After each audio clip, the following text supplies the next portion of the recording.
बहुत साल पहले बाबा ने मुझ आत्मा से पूरी रात सेवा करवा के बहुत सारे गीत बनवाए। उनमें से एक गीत बना था जो सबको आवाज़ से परे ले जाने में सहायक सिद्ध हुआ। वो था आवाज़ की दुनिया से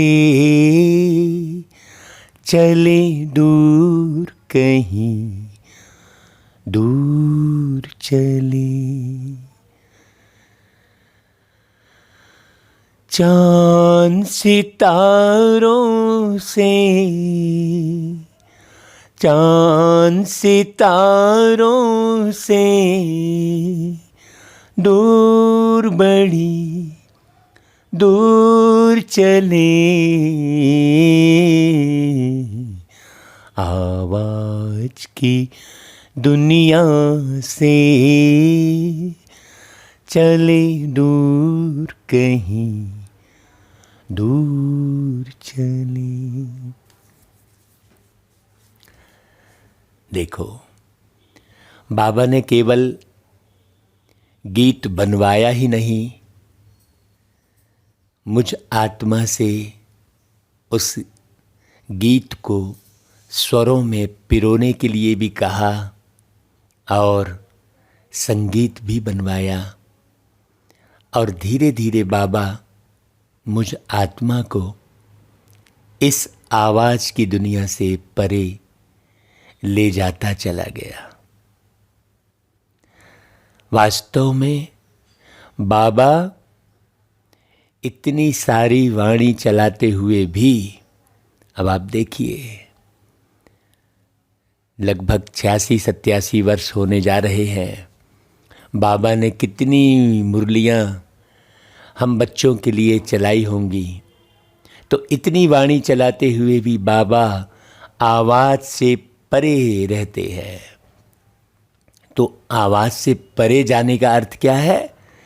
आवाज़ से परे जाने का अर्थ है कि अंदर में किसी भी किस्म की कोई हलचल ना हो। चांद सितारों से दूर, कहीं दूर चले का मतलब है कि दुनिया की आकर्षण की आवाज़ भी अंदर ना हो कि मुझे ये चाहिए। न किसी से आकर्षण और न किसी से विकर्षण। हाँ, ऐसा नहीं कि मुझे ये पसंद है। ये पसंद वाली भी एक आवाज़ है और नापसंद वाली भी एक आवाज़ है। तो इस आवाज़ से परे जाना है। मुख से चुप नहीं हो जाना है। कार्य व्यवहार में तो आएंगे ही भाई, तो मुख का मौन दुनिया में रखते हैं। आवश्यकता नहीं है मुख के मौन की। हाँ, अंदर मन का मौन हो। मन का मौन। आप मुख को कब तक मौन में रखेंगे? बाबा ने कहा, देखो, देखते हुए नहीं देखना, मतलब मन की आँखों से दुनिया को नहीं देखना। उसके लिए बाबा ने गीत बनवाया था कि मन की आँख से देखा तुझको, मन मीत था प्यारा सा। तो ये मन की आँख की बात है। बाकी तो सूरदास जी ने आँखें जो है फोड़ ली, उससे कोई जो है फ़ायदा तो नहीं हुआ ना। क्योंकि आत्मज्ञान वही है कि आप सदा ही जीवित रहते हैं। आपकी आँखें, आपके कान, हाँ, वो मन के आँखें, मन के कान, ये सब आपके साथ रहते हैं। इसीलिए तो कहते हैं भाई कि मन की आवाज़ हर एक आत्मा को सुनाई देती है। आप चाहे कितने साल पहले भी किसी भी समय पर किसी भी स्थान में आपने जो भी अपनी भावनाओं को प्रदर्शित किया होगा मुख के द्वारा, वो सब उस वाइब्रेशन में रहते हैं। और बाबा ने आत्मा की इतनी ऊंची अवस्था बनाई है कि हर एक स्थान पर जाके मालूम पड़ता है कि 6 महीने पहले यहाँ पर खूब धमचक्र मचा था। ऐसी ऐसी आवाज़ें सुनाई देती हैं। फिर इसलिए बाबा कहता है, मीठे बच्चे तुम्हें अब आवाज से परे जाना है। इसलिए मुख से शिव शिव कहने की भी दरकार नहीं है। बाबा कहते हैं, एक बाप को ही सर्वशक्तिमान ज्ञान का सागर कहेंगे, दूसरों को नहीं। क्यों? क्योंकि एक बाप को ही याद करने से आत्मा पतित से पावन बन जाती है। अब वास्तव में ये पतितपना ही आवाज है। ये पतितपना ही आवाज है। बहुत गहरी बात समझना। पावन बनना ही चुप रहना कहलाता है। पावन बनना ही बाबा की याद में रहना कहलाता है। बाकी कुछ नाम रटने से जो है, हम नाम रट कर किसी को याद नहीं करते हैं। आप सोचो, अपने पिताजी को जब आप याद करते हैं तो क्या नाम रट कर याद करते हैं? सोचने की बात है। देखो दुनिया कितनी भ्रांतियों में भटक रही है और बाबा हमको क्या से क्या बना रहे हैं।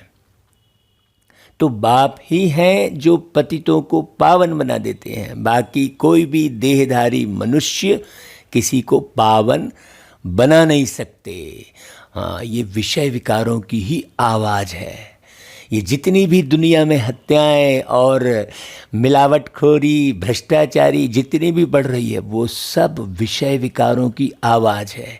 वो देह की आवाज़ है। हाँ, वो देह के आकर्षण की आवाज़ है। तो बाप तुम्हें ऐसे विषय विकारों रूपी रावण राज्य से मुक्त कर देते हैं। शुक्रिया बाबा। जब समझ में आएगा तो कितनी बाबा की याद आएगी। सोचने की बात है। बाबा के सिवाय और कोई चीज़ प्यारी लगेगी ही नहीं। तुम शिव बाबा से शक्ति लेते हो। जितना जास्ती याद करेंगे उतना शक्ति मिलेगी और खाद निकलती जाएगी। आप गीत सुनते हो, ओम नमो शिवाय, ओम शांति। बाबा कहते, मीठे मीठे सिकिलधे बच्चों ने भक्ति की महिमा सुनी। बाबा कहते, देखो बच्चे, तुम भी महिमा गाते थे, अब महिमा नहीं गाते हो और ना तुम्हारे लिए कोई महिमा की जरूरत है। देखो, एकदम सादगी पूर्ण जीवन हो गया। हाँ, जो भगत करते हैं वह तुम बच्चे नहीं कर सकते हो। तुम भगत थे, अब तुमको भगवान मिल गए हैं। सबको इकट्ठा तो मिल नहीं सकते भाई। कोई भी व्यक्ति किसी से इकट्ठे तो नहीं मिल सकते ना। दुनिया में बहुत भ्रांति, इसलिए है अशांति। लोग कहते हैं उनसे भी मिल रहे, उनसे भी मिल रहे। इकट्ठे थोड़े मिल सकते हैं। बाप सबको इकट्ठे कैसे पढ़ाए भाई? यह तो हो नहीं सकता ना कि सारी दुनिया को बिठा के पढ़ा ले वे, और प्रेरणा से भी नहीं पढ़ा सकते। हाँ, अदृश्य रहकर कोई पढ़ाएंगे क्या? सोचने की बात है। हाँ, बाप को पढ़ाना है जरूर, क्योंकि यह है राजयोग। सूर्यवंशी चंद्रवंशी राज्य स्थापन होना है। मतलब ये कोई प्रवचन नहीं है, ये तो निर्माण का कार्य चल रहा है भाई, कोई फंतासी नहीं है। तो तुम शिव शक्ति महारथी सेना हो और कोई ड्रिल आदि तुम नहीं सीखते हो। तुम्हारी जो है रूहानी ड्रिल है, तुम रूहानी ड्रिल सीखते हो। यह ड्रिल भारत की नामी ग्रामी है। यह है योग की ड्रिल। ड्रिल यानी गहराई समझना, ज्ञान की गहराई को समझना ही योग की ड्रिल कहलाएगी, है ना। ड्रिल करते हैं ना, गहरा, जितना गहरा ड्रिल करते हैं उतना ही पानी नीचे से शुद्ध आता है कि नहीं भाई? बहुत बारीक समझना है। तो ज्ञान की गहराई को ही ड्रिल कहेंगे, एक एक बात की समझ को। ऐसा नहीं कि कोई शब्द लेके बैठ गए और बस हम उसी को रिपीट कर रहे हैं। कई बच्चे व्हाट्सएप में एक शब्द को कई बार पूरा लिख के भरते रहते हैं। बताओ भला, अब सोचो, ऐसा कुछ थोड़ी बाबा ने कहा है। तो यह ड्रिल भारत की नामी ग्रामी है। आत्मा को परमपिता परमात्मा से योग लगाना है, उनसे वर्षा लेना है। इसमें लड़ाई की तो कोई बात ही नहीं है भाई। तुम अपने प्यारे बाप से, बाबा से, ईश्वर से वर्षा लेते हो, इसमें लड़ाई का कनेक्शन ही नहीं है। बड़ी चुप्पी की बात है। तुम हो बेहद बाप के वारिस, तो बाप का बनकर बाप की श्रीमत पर चलना है। बाप की मत लड़ाई आदि की नहीं है। बाप सिर्फ कहते हैं, मीठे मीठे बच्चे, तुम सतो प्रधान थे, राज्य करते थे, अब तुमको स्मृति आई है। और ये स्मृति किसने दिलाई? बाबा ने। ये स्मृति आती है क्या भाई दिन भर में? पूछो अपने आप से। ये स्मृति आती है कि भाई हम राजा थे, और इसी स्मृति में रहना है सदा। जब हम इस स्मृति में रहते हैं तो हमें रॉयल्टी आती है, रियलिटी आती है। बाप कहते हैं तुम अपने जन्मों को नहीं जानते हो भाई। जैसे यहाँ पर करोड़पति बच्चा है, कोई आत्मा करोड़पति है, अरबपति है, तो वो किस स्मृति में रहेगी भाई? किस शान में रहेगी? सोचने की बात है। क्या हम ऐसे शान में रहते हैं? हाँ, वो तो फिर घमंड हो गया। लेकिन यहाँ तो राजाई का मतलब हो गया सेवकपना, सबके सर्वेंट। देखो बहुत बड़ी बात है। बाबा ने कहा यहाँ के जो सर्वेंट, वहाँ के मालिक। बाप कहते तुम अपने जन्म को नहीं जानते हो। गाते भी है 84 जन्म मनुष्य लेते हैं। अब 84 लाख यह तो गपोड़े हैं। 84 लाख योनि में भटकते। बताओ, कुछ भी कह दिया भाई। बाबा ने सुनाया कुछ, समझाया कुछ, और लोग समझ कुछ और गए। भक्ति मार्ग में जिसको जो आया सो पढ़ते रहते हैं। ड्रामा अनुसार यह भक्ति मार्ग की सामग्री है। सतयुग त्रेता में भक्ति होती नहीं। भक्ति अलग है, ज्ञान अलग है। तुम बच्चों के सिवाय और कोई ऋषि मुनि आदि की बुद्धि में यह ज्ञान नहीं है। और हमने भी किनसे सीखा है भाई? बाबा को नहीं भूलना चाहिए। हाँ, नहीं तो फिर वाह मैं बहुत अच्छा ज्ञान सुना रहा हूँ ये भान आ जाए। नहीं, ज्ञान तो बाबा का है भाई, हम तो माइक है। हाँ, बाबा कहते हैं देखो, उन्हों को यह भी मालूम नहीं कि सुख अलग है और दुख अलग है। सुख बाप देते हैं, दुख रावण देते हैं।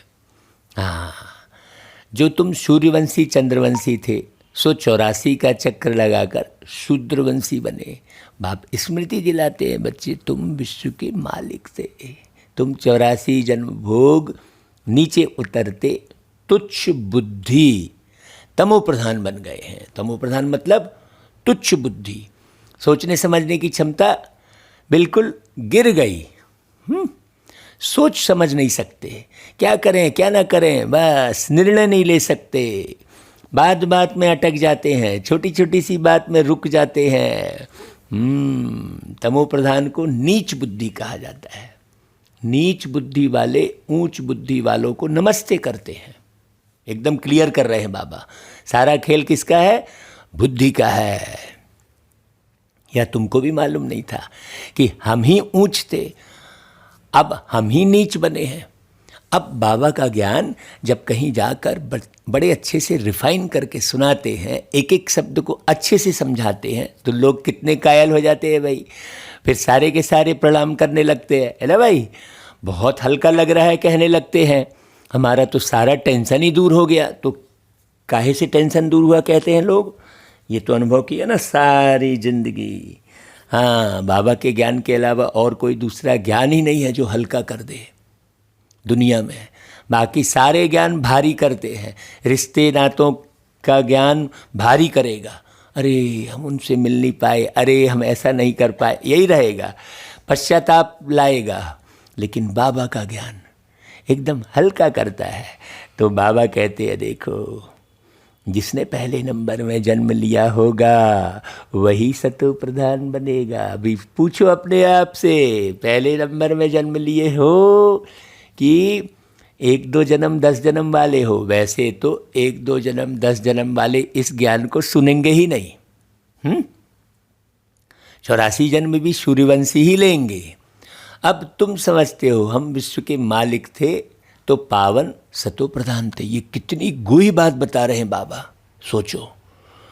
आत्मा की बात कितनी गूढ़ी बात है, किसी को नहीं मालूम, न किसी शास्त्र में है। हमने तो बहुत सारे भैया ग्रंथ शास्त्र पढ़े हैं, कहीं ये बातें नहीं है। तो कितना नशा चढ़ना चाहिए कि बाबा हमको पढ़ा रहे हैं, है ना भाई। तो पतित थोड़े ही विश्व के मालिक बन सकते हैं। तुम बार बार देह के भान में आओगे, बार बार देह की दुनिया के बारे में सोचोगे, यहाँ के बारे में सोचोगे, पूरी सारी की सारी दुनिया पतित भ्रष्ट हो चुकी है। तुम यहाँ के सुख देखोगे, यहाँ की भौतिक सुविधा देखोगे, तो काहे के पावन भैया। हाँ, फिर बोले नहीं यार ऐसा करना पड़ता। अरे करना क्या पड़ता है, निर्माण करने के लिए तुम्हें चुना गया है भाई। तो पूरा पूरा जैसा बाबा कह रहा है वैसा चलना पड़े ना, तब तो निर्माण करोगे। बाबा ने कहा मांगने से मरना भला, और देखो तो मांगते फिर रहे हैं। सोचने की बात है। बाबा ने कहा अपने ही तन मन धन से इस भारत को स्वर्ग बनाना है। अब आप सोचो कि आप लोगों से मांग मांग कर पैसा जमा करके आप महल बनाते हो, तो कर्जा कितना बढ़ गया। क्या रिटर्न नहीं करना पड़ेगा। जो मांगता है इसका मतलब उसने आत्मज्ञान बिल्कुल नहीं सुना है। या तो कोई बहाने से बोलेंगे हम इनके पैसे को सफल कर रहे हैं। अरे सफल क्या कर रहे हैं, तुम अपने में खर्चा करते हो और बहाना सफल कर रहे हैं। सोचने की बात है। आज पूरा विश्व बाबा के ज्ञान से वंचित है। कितने स्थानों पर बाबा का संदेश तक नहीं गया है। सोचने की बात है। तो ये आत्मज्ञान तो नहीं कहलाया ना। मांग रहे हैं या मांगने की नियत है, या दूसरे के पैसे को अपना बना लेना, दूसरे से मेहनत करवाई और उसको पैसा रख लेना, ये आत्मज्ञान है क्या। सोचने की बात है। तो आत्मज्ञान तो उसे कहेंगे जो बिल्कुल अपने सतयुगी ख्याल में है। आत्मा सतयुग की स्थापना कर रही है, सत्य पे चल रही है पूरी तरह। सबसे पहले है सत्यता, उसके बाद आएगी पवित्रता। बोले हम पवित्र रह लिए, इसलिए बाबा ने उदाहरण दिया कि भाई पवित्र तो सन्यासी लोग भी रहते हैं। लेकिन सत्य आत्म स्वरूप में स्थित रहना। देह का आकर्षण, दौलत का आकर्षण, तेरे मेरे का आकर्षण जाएगा ही नहीं। बाबा कहते हैं या तुमको मालूम नहीं था कि हम ही ऊंच थे, अब हम ही नीच बने हैं। बाबा ने समझाया है, बहुत गहरी बात। हाँ, कि भाई पतित थोड़े ही विश्व के मालिक बन सकते हैं। उन्हों की महिमा देखो कितनी ऊंची है, देवी देवताओं की। सर्वगुण संपन्न, त्रेता में फिर 14 कला संपूर्ण है। तो सूर्यवंशी को 16 कला संपूर्ण, और 14 कला के पीछे संपूर्ण अक्षर तो फिर नहीं आएगा। संपूर्ण 16 कला वालों को लिखना है। अभी तुम बच्चे 16 कला संपूर्ण बनते हो। देखो, पूछो अपने दिल से, 16 कला संपूर्ण बने हो क्या। और ये 16 कलाएं कौन कौन सी हैं ये भी तो मालूम रहना चाहिए। फिर उस पर मंथन करो कि हाँ ये कला है कि नहीं हमारे अंदर। मुरलियाँ खूब सुनेंगे तो खुद मालूम पड़ जाएगा, किसी से पढ़ने की आवश्यकता नहीं पड़ेगी। डायरेक्ट बाबा से पढ़ो भाई, बाकी सब तो निमित्त मात्र हैं। बाबा कहते देखो, यह भी बच्चों को समझाया है कि यह ज्ञान अति सहज है, इससे सहज कोई बात होती ही नहीं। बाबा रहम दे लेना भाई, तो कठिन वाला ज्ञान थोड़ी सुनाएंगे। दुनिया में कठिन ज्ञान सुनाते हैं, मंत्र और न जाने क्या क्या कथा कहानी गढ़ते रहते हैं ना भाई। तो कितनी जगह भटकाते हैं, यहाँ जाओ काशीनाथ विश्वनाथ, और यहाँ जाओ वहाँ जाने से ऐसा होगा, वहाँ जाने से ऐसा होगा। बाबा जानते हैं बच्चे भक्ति में धक्के खा खा कर थक गए होंगे, इसलिए दिखाया है कि द्रौपदी के पाँव दबाए। बाबा के पास बूढ़ी बूढ़ी माताएं आती हैं, बाबा कहते हैं तुम भक्ति के धक्के खाकर थके हुए, इसलिए बाबा अभी तुम्हारी थक सब दूर कर देते हैं। थका कौन है? आत्मा। शरीर थोड़ी, शरीर तो भैया तुमने छोड़ा और गया। अब तुम उसे चाहे जितना भी घसीटो कुछ नहीं होना है ना भाई। थकी कौन है? आत्मा। काहे से थक गई है? भटक भटक के। भटक भटक के, रास्ता नहीं मिल रहा है। इसलिए बाबा तुम्हारी थक दूर कर देते, भक्ति में राम राम जपते, माला फेरते रहते हैं। बाबा का पादरियों से भी संपर्क रहा है, पादरी भी बाइबल लेकर बैठ समझाते रहते हैं, बहुत क्रिश्चियन बन जाते हैं। देखो कितने लोग, सारे धार्मिक लोग भटक रहे हैं। सोचो, जबकि भटकने की आवश्यकता ही नहीं है। बाबा क्या बाबा ज्ञान सुनाते हैं भाई, शिव बाबा, प्यारे बाबा, ऐसा लगता है यहाँ माला आदि फेरने की तो बात ही नहीं है। बाप कहते हैं बच्चे सिंपल सी बात है, अपने को आत्मा समझ शिव बाबा को याद करो। शिव शिव मुख से कहना नहीं है ना, हम तो आवाज़ से परे जाने वाले हैं। ऐसा थोड़ी कि आप शिव लिख दे रहे हो जगह जगह, हैं? वो भी ज़रूरत नहीं है। कैसे समझेंगे लोग? आवाज़ से परे जाना है, अंदर कोई आवाज़ ना हो। बाबा बहुत सहज युक्ति बताते हैं कि बच्चे मुझे याद करो तो खाद निकल जाए। मंदिरों में देखो मूर्ति कैसे मुस्कुरा रही होती है, बाबा को पाया है। हाँ, शिव बाबा को पाया है, उन्हीं की यादगार है। गृहस्थ व्यवहार में रहते पवित्र बनना है, विषय विकार में नहीं जाना है, ख्याल भी नहीं चलना चाहिए। कमल फूल बड़ा नामी ग्रामी है ना भाई, उनकी बड़ी पंचायत होती है, परंतु फिर भी न्यारा और प्यारा रहता है। कमल फूल की कितनी पंचायत, कीचड़ में रहता है ना भाई, ऊपर से पानी भी पड़ता है। बाबा कहता है तुम भी विषय सागर में, ये विषय सागर है, सबके बीच में रहते क्या रहो, न्यारे प्यारे रहो। दुनिया के किसी भी जो है परिपाटी से मत बंधो, सारी परिपाटियाँ तुमको फंसाने वाली हैं दुनिया की। जितनी भी प्रथा है, जितनी भी कथा है, ये सब व्यथा में लाने वाली है। तो यह विषय सागर है, इसको नदी नहीं कहेंगे, विषय सागर में गोते लगा रहे हो। तुम बच्चे अभी कितना समझदार बनते हो, इसी समझ से तुम महाराज कुमार बन जाते हो। तुम माना कौन? तुम आत्मा। तुमको तो बहुत खुशी होनी चाहिए भाई, पुरुषार्थ करना चाहिए ना भाई। बच्चा अथवा बच्ची दोनों की आत्मा को पुरुषार्थ करना चाहिए, चाहे वो कन्या शरीर में हो, चाहे वो है ना भाई बच्चा शरीर में हो। लौकिक संबंध में बाप का वर्षा सिर्फ बच्चों को मिलता है, बच्ची को नहीं। यहाँ बच्चा और बच्ची की कोई बात ही नहीं है भाई, यहाँ सब आत्माओं को वर्षा मिलता है। बाप समझाते हैं याद की यात्रा से ही तुम ऊंच पद पा सकते हो। अभी देखो कितना समय आप किस याद में रहते हो, किस स्वरूप में रहते हो। बाकी बहुत ज़्यादा ज्ञान की मैंने आवश्यकता नहीं है, सिंपल सी बात है भाई एकदम। हाँ, बाप समझाते हैं प्रदर्शनी में पहले पहले बाप का परिचय देना है, फिर उनके बाद है बाप का वर्षा। पहले यह निश्चय बिठाओ कि यह तुम्हारा बेहद का बाप तुमको पढ़ा रहा है। अभी यही निश्चय नहीं बैठता है, जिसके अंदर ये निश्चय बैठे वो मुरली को छोड़े ही ना। हाँ, हम तो भाई जब पहली बार माउंट आबू की धरती पर गए थे, डेलीगेट्स बन के गए थे, कल्चरल विंग के प्रोग्राम में गए थे, लेकिन बाबा ने ऐसा पकड़ा, ऐसा बाबा समझ में आया कि भाई जब हम सेंटर पे जाते थे तो 2-2 घंटे मुरली छूटती नहीं थी हाथ से। भाई समझ में आ गया ना, एक झटके में पावनता को धारण कर लिया, एक झटके में। हाँ, मैं आत्मा बड़ी भाग्यशाली भाई, बहुत पदम भाग्यशाली आत्मा हूँ। उसके बाद तो सारे वरिष्ठ दादियों का प्यार, सबका प्यार मिलता चला गया। और आज बाबा देखो मुरली चलाने के निमित्त बना दिया। अभी कोई कुछ समझे ना समझे भाई, हम तो बनते चले जा रहे हैं। अब चाहे कोई कुछ भी बोले भाई, ये मुरली चलाने से मैं तो बाबा के करीब जाता जा रहा हूँ, बाकी धन दौलत आदि की तो कोई बात ही नहीं है।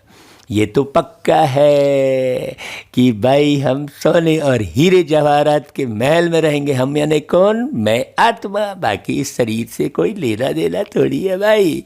ये आखिरी का खटारा शरीर है, खटारा गाड़ी है भाई। इसमें चुपचाप बैठ के बाबा को याद करो, यात्रा में रहो। तो बाबा कहते हैं उन सबको समझाना है भाई, सबका मालिक एक है तो कौन है भाई? ब्रह्मा विष्णु शंकर भी को तो देवाय नमः कहते हैं ना, ब्रह्मदेवाय नमः, विष्णु देवाय नमः, शंकर देवाय नमः, ऐसा गाते हैं ना भाई, तो देवता हुए ना। तो भगवान पतित पावन निराकार परमात्मा शिव है, शिव परमात्माए नमः कहते हैं, तो उनकी महिमा ही अलग है। आजकल प्रदर्शनी में त्रिमूर्ति पर समझाना होता है, वह बाप और यह दादा, वर्षा उनसे मिलता है, वह निराकार है, उनसे वर्षा कैसे मिले? वह है सबका रचयिता। ब्रह्मा विष्णु शंकर भी उनकी रचना है। बड़ी गहरी बात। तो बुद्धि किधर जानी चाहिए भाई हमारी? शिव बाबा की तरफ। जैसे ही शिव बाबा निराकार याद करोगे वैसे ही आप निराकार बन जाते हो। बहुत ऊंची स्थिति, बहुत सरल विधि। बस इतनी सी बात समझनी है। रचना को तो रचता से वर्षा, है ना भाई? बहुत बारीक बात है। तो रचना को रचता से ही वर्षा मिल सकता है, रचना को रचना से वर्षा तो नहीं मिल सकता ना भाई। वह तो निराकार बाप इन द्वारा वर्षा देते हैं।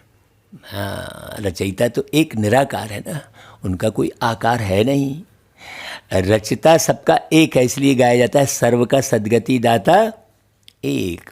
उनको ज्ञान सागर कहा जाता है। ये सबको समझाना है। अभी देखो कोई कहाँ अटके, कोई कहाँ भटके है ना भाई। सभी धर्म में, एक धर्म की बात नहीं है। हाँ, सभी धर्म में सब भटक रहे हैं। तो बाबा को कहते हैं ज्ञान सागर। बाकी यह सब शास्त्रों की अथॉरिटी है, यह है ज्ञान सागर खुद अथॉरिटी। बाबा वर्ल्ड ऑलमाइटी अथॉरिटी खुद कहते हैं कि मैं वेदों शास्त्रों को जानता हूँ और तुमको सार समझाता हूँ उसका। टू मच भटकने की आवश्यकता नहीं है। यह सब है भक्ति मार्ग की सामग्री जो सतयुग त्रेता में होती ही नहीं।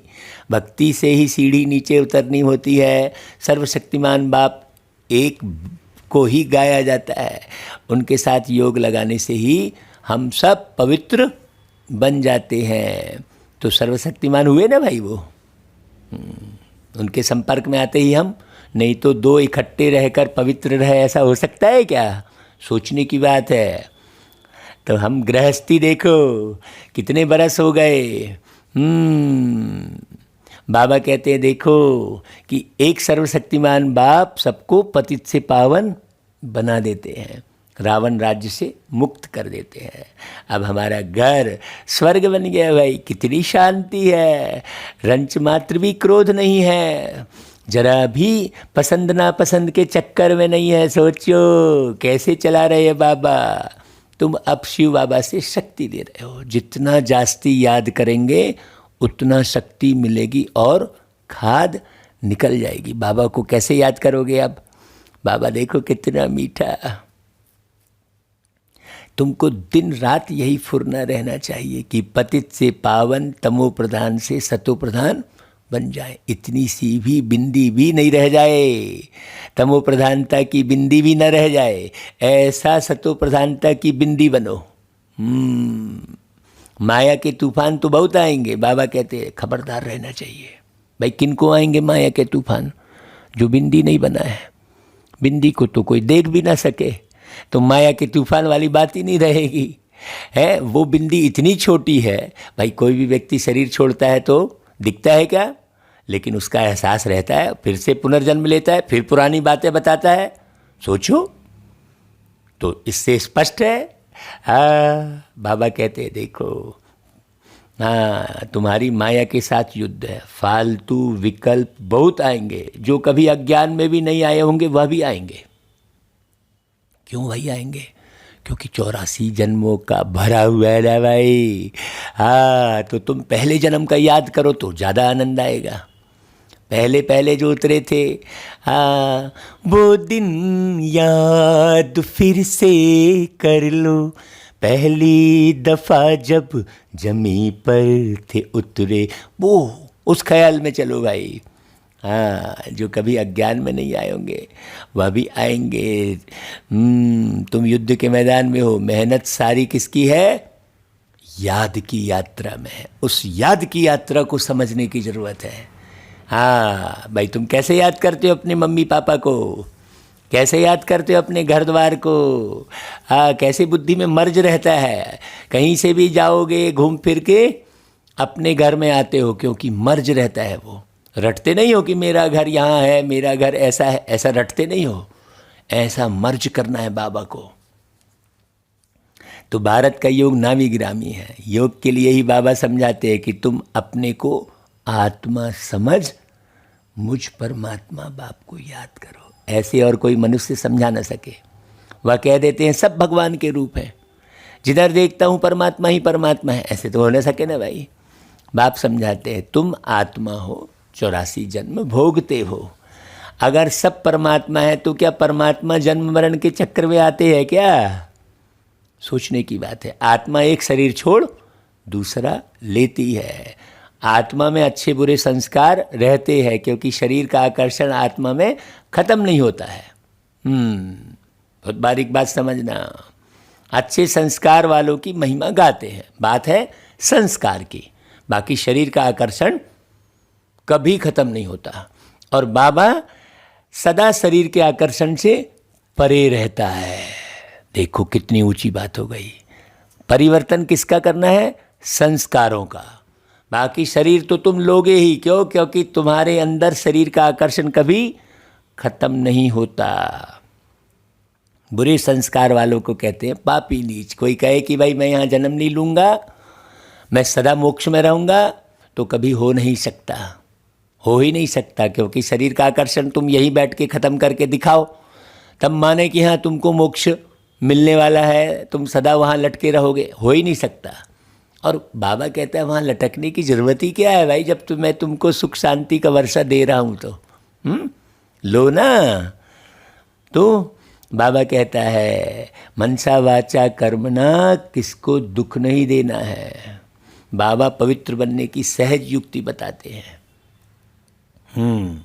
अपने को भी दुख नहीं देना है, स्वयं को भी दुख नहीं देना है। अरे मैं ऐसा मैं वैसा।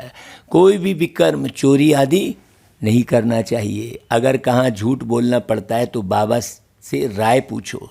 सबसे बड़ा पाप है काम कटारी चलाना, वह मत चलाओ बस भाई। उसमें तो झूठ बोलने की ज़रूरत ही नहीं है कि नहीं भाई। मुख्य पुरुषार्थ बाबा बता रहे हैं कि भाई आप दैहिक दृष्टि मत रखो। लेकिन बाबा हम तो देखते हैं, हम तो एक सेकंड में समझ जाते हैं कि कोई व्यक्ति किस भाव से बात कर रहा है। दृष्टि से मालूम पड़ जाता है। क्यों? क्योंकि दृष्टि से ही सृष्टि का निर्माण है। हमारी अपनी दृष्टि और सबकी दृष्टि पहचाननी होगी भाई, क्योंकि दृष्टि से ही सृष्टि का निर्माण है। जरा सी भी दृष्टि खराब है तो उसे बिल्कुल बाबा बाइकाट कर देते हैं। वो किसी के लायक नहीं है, चाहे वो कितना भी ज्ञानी हो, कितना भी योगी हो, लेकिन दृष्टि मुख्य है। और अंदर के भाव तुरंत आंखें बता देती हैं, सेकंड नहीं लगता है। तो बाप कहते हैं बच्चे हाथों से काम करते बुद्धि का योग मेरे से लगाओ। हाथ काटे और बुद्धि यार्डे। बाबा सर्जन भी है। सबकी बीमारी एक जैसी हो न सके, कर्म भी एक जैसे हो न सके। किसी को लोभ की बीमारी है, किसी को काम की बीमारी है, किसी को क्रोध की बीमारी है। थोड़ी थोड़ी सी बात में चिड़चिड़ा उठता है ना भाई। थोड़ी थोड़ी सी बात में खिन्नता आ जाती है ना भाई। किसी को जो है लोभ की बीमारी है, किसी को अभिमान की बीमारी है। जरा जरा सी बात में अपमानित महसूस करेगा। अरे मेरे को ये नहीं पूछा, वो नहीं पूछा, है ना भाई। तो जिसको अभिमान होगा ना वही अपमानित महसूस करता है, और जिसको अभिमान नहीं होगा वो अपमानित महसूस नहीं करेगा। हाँ, है बड़ी सूक्ष्म बात। ये सब बाबा ने पढ़ाया है भाई, मैं अपनी तरफ से कुछ नहीं बोल रहा हूँ। हाँ, बाबा करा रहा है, कराने वाला करा रहा है, सुनाने वाला सुना रहा है। तो बाबा कहता है देखो कर्म भी एक जैसे तो हो ना सके, तो कदम कदम पर पूछना चाहिए।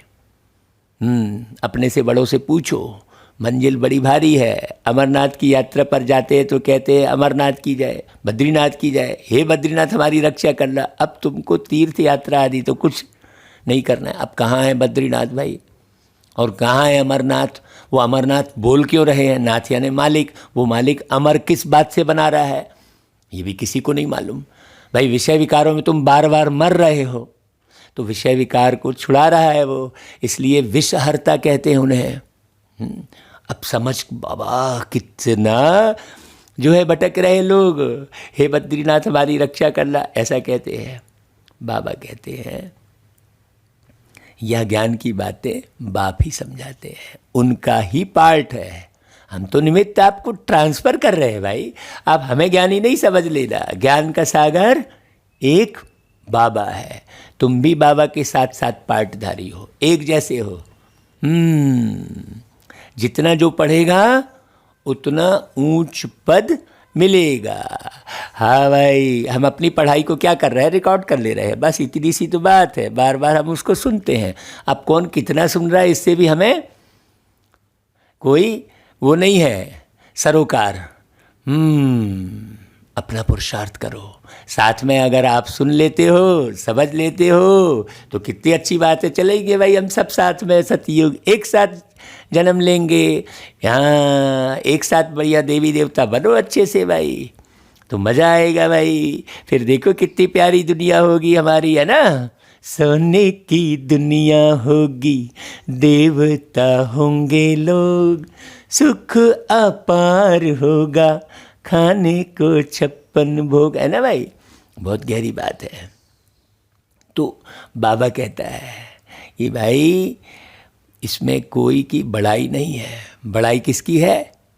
एक की है, जो सर्व मनुष्यों को सद्गति देते हैं, सर्व बच्चों को पतित से पावन बनाते हैं। ड्रामा में बाबा कहता है कि भाई देखो मुझे भी पार्ट मिला हुआ है, देखो बाबा भी पार्टधारी समझ रहे अपने आप को, हमको भी समझना चाहिए अपना पार्ट कौन सा है, पहचानना चाहिए भाई। 5 तत्वों को भी अपना अपना पार्ट मिला हुआ है, लो ये भी कह दिया बाबा ने। सो बजाना है, धरती को उथलना ही है, विनाश होना ही है, तुम्हारा भी ड्रामा में पार्ट है, इसमें बड़ाई क्या है? देखो बाबा कितना हल्का कर रहा है। राज्य करते करते पतित बन गए, तुम भी पहले क्या थे? बर्थ नाटे पैनी, हाँ क्या से क्या बना दिया। आप विश्वास नहीं करेंगे, बाबा सपने में भी सेवा कराते रहते हैं। कोई ना कोई आत्मा से मिलते रहते हैं, ये बातें बताते रहते हैं कि सारा दिन बाबा बाबा है, आज अपा जाप है भाई। बाबा कहते हैं देखो तुम्हारा यह पार्ट है, फिर भी हमको ऐसा बनना ही है, वापस फिर घूम के नीचे आएंगे, फिर ऊपर चढ़ाएगा बाबा, फिर हम नीचे आ जाएंगे, ये चलता रहता है। इसमें बड़ाई की व महिमा की तो कोई बात ही नहीं है भाई, है। हम देवता भी बन गए तो कौन सी बड़ाई हो गई, ये तो सिस्टम सेट है।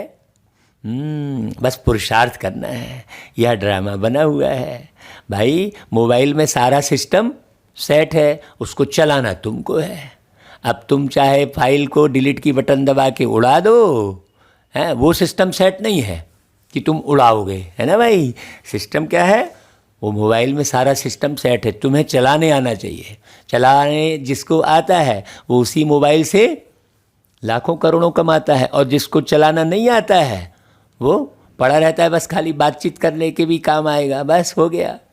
ऐसा ही ये ड्रामे का राज है, बहुत बारीक समझना। ये सृष्टि का चक्र जिसे अच्छे से समझ में आ गया वो अकिचार धनवान बन गया सतयुग में। तो बाबा कहते हैं भगत लोग बड़ाई देते हैं, महिमा गाते हैं, वह काम हम नहीं कर सकते। यहाँ तो बाप को याद करना है, बस सिंपल सी बात। बाबा इस ड्रामा का राज तो बड़ा वंडरफुल है जो कोई को पता ही नहीं है। हाँ बाबा हम सतयुग में यह भी भूल जाएंगे, बड़ा विचित्र ड्रामा है। ऐसे ऐसे अपने से बातें करो। कोई पार्टधारी अच्छा पार्ट बजाते हैं तो ताली बजाते हैं, हम भी कहते हैं मीठे बाबा का, शिव बाबा का बहुत अच्छा पार्ट है, हम भी बाबा के संग अच्छा पार्ट बजाते हैं। कितना अच्छी रीति बाबा समझाते हैं भाई, फिर भी किन्हों को समझ में नहीं आता तो समझ जाते हैं कि ये हमारी राजधानी में इन्हों को आना ही नहीं है भाई। न्यारा बनो न्यारा, कहीं भी नहीं उलझो।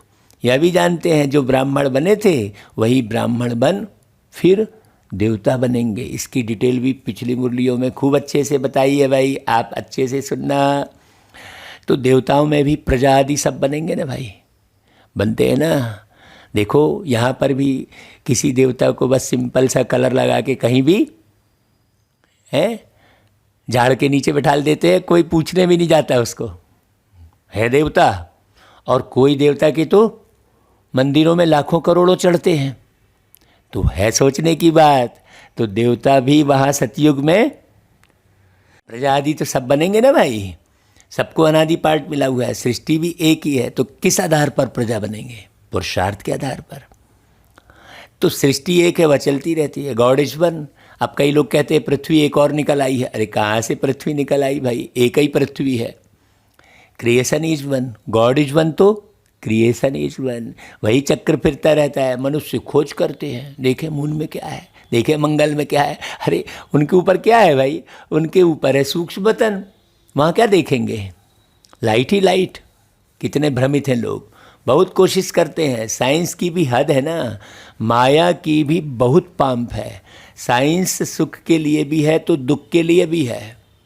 वहाँ एरोप्लेन कभी गिरेंगे नहीं सतयुग में, दुख की बात ही नहीं है। यहाँ तो दुख ही दुख है, चोर लूट ले जाते हैं, आग जला देती है। वहाँ मकान बहुत बड़े होते, सारे आबू जितनी ज़मीन एक एक राजा की होगी। सोचो, तुम आए हो स्वर्गवासी बनने, बाबा को याद करो तो खाद निकले।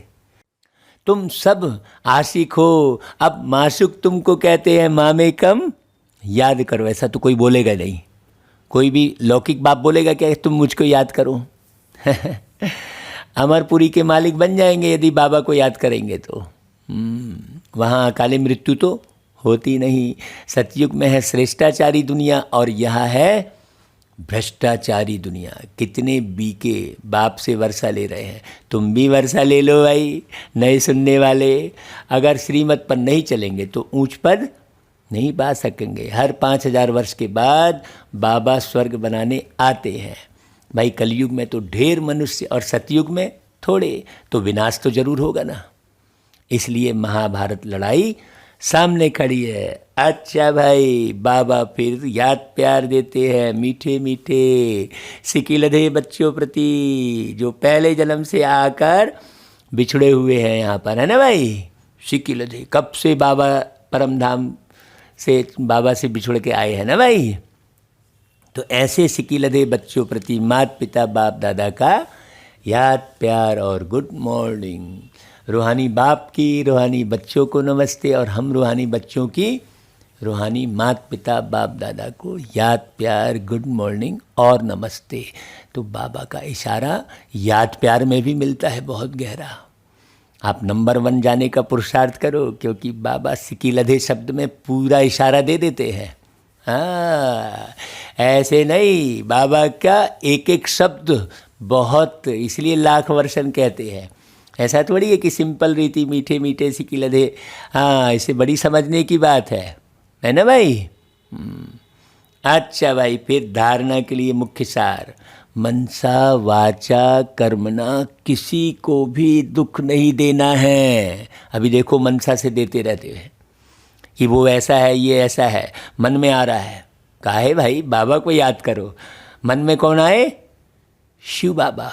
मन के द्वारे प्रभु पधारे, कर ले आत्मा तू दर्शन, गाया था ना भाई गीत। समझो बच्चे से, बुरे संस्कारों को निकाल, अभी अच्छे संस्कार धारण करने हैं। मुरली फिर से रिपीट पढ़ना, संस्कार के बारे में क्या कहा। संस्कार परिवर्तन से ही संसार परिवर्तन होगा। आपके 10 लाख किताब लिख देने से संसार परिवर्तन हो गया ऐसा नहीं है। आपके जब तक संस्कार परिवर्तन नहीं हुए तब तक आप चाहे कितने 1000 प्रोग्राम कर डालो, है ना भाई। मूल बात क्या है? संस्कार परिवर्तन। कोई भी कर्म ना हो इसका ध्यान रखना है भाई। अब बोलो, ध्यान किसका रखना है? कोई विकर्म ना हो इसका ध्यान रखना है। अभी कौन सा ध्यान रखे पड़े हैं भाई? क्यों ऐसा बोल रहे हैं? क्योंकि सारी दुनिया में विकर्म हो ही रहे हैं। हाँ, आप विकर्म करने वाली दुनिया में बैठे हो तो ध्यान तो रखना पड़े। फिर दूसरी पॉइंट, इस विचित्र ड्रामा में अपने श्रेष्ठ भाग्य को देखते हुए अपने आप से बातें कर दी है कि हम भगवान के साथ पार्टधारी हैं। कितनी बड़ी बात है ना भाई। भगवान की मुरली हम सुन रहे हैं, भगवान की मुरली सुना रहे हैं, हम भगवान के साथ पार्टधारी है। कितने नशे की बात है? कितना अच्छा हमारा पार्ट है भाई। हाँ, अच्छा फिर वरदान, मनन द्वारा बाप की प्रॉपर्टी को अपनी प्रॉपर्टी बनाने वाले दिव्य बुद्धिवान भव।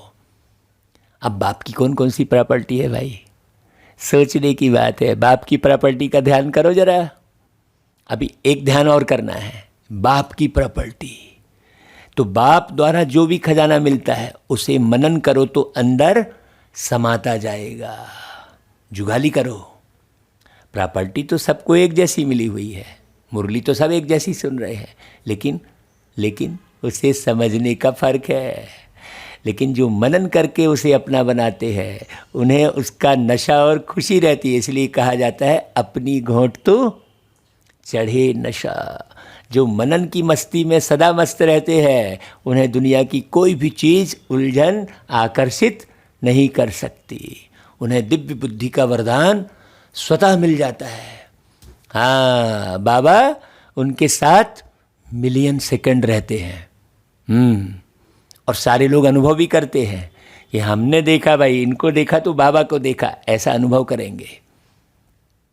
तो ऐसा अनुभव करें, आपकी आवाज़ दूर तक जाएगी। कौन सी आवाज़? मन की आवाज़।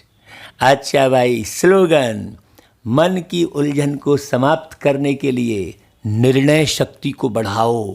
भाई तुम्हें कौन सा पद लेना है, निर्णय करो। तो जैसा पद लेना है उसी अनुसार पुरुषार्थ करोगे ही करोगे। जैसे किसी ने ठान लिया भाई मुझे कलेक्टर बनना है, तो फिर उसी हिसाब से वो पढ़ाई भी पढ़ेंगे और वैसी ही परीक्षा देंगे, वैसी परीक्षा हॉल में बैठेंगे, है ना भाई। और किसी ने सोचा कि भाई मुझे मोची बनना है, तो वो क्या करेगा? तो सोचो, अपने पद का ख्याल करो कि भाई मैं कौन सा पद लेने वाला हूँ, है कि नहीं भाई। मैं आत्मा आगे के जीवन को कैसा जीने वाला हूँ। अभी तक तो नहीं मालूम था तो कैसा भी जी रहे थे, अब तो भगवान मिल गया भाई हमको। ठीक है भाई। अच्छा भाई, ओम शांति।